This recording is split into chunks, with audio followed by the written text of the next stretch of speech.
حضور پرنور صلی اللہ علیہ وآلہ وسلم اپنے صحابہ کرام رضی اللہ تعالیٰ عنہ کی جماعت میں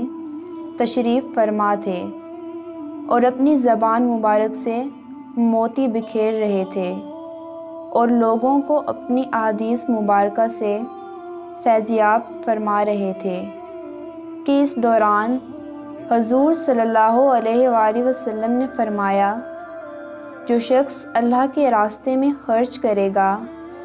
اسے جنت کے دروازوں سے پکارا جائے گا کہ اے اللہ کے بندے یہ تیری نیکی ہے۔ جو نمازی ہوگا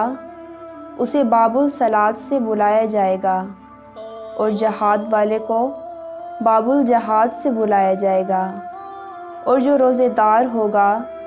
اسے باب الریان سے بلایا جائے گا، اور جو صدقہ خیرات کرنے والا ہوگا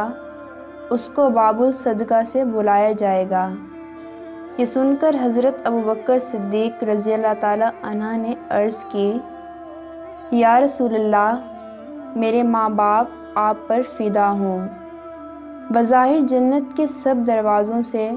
بلائے جانے کی ضرورت تو نہیں ہے، لیکن کیا کسی کو جنت کے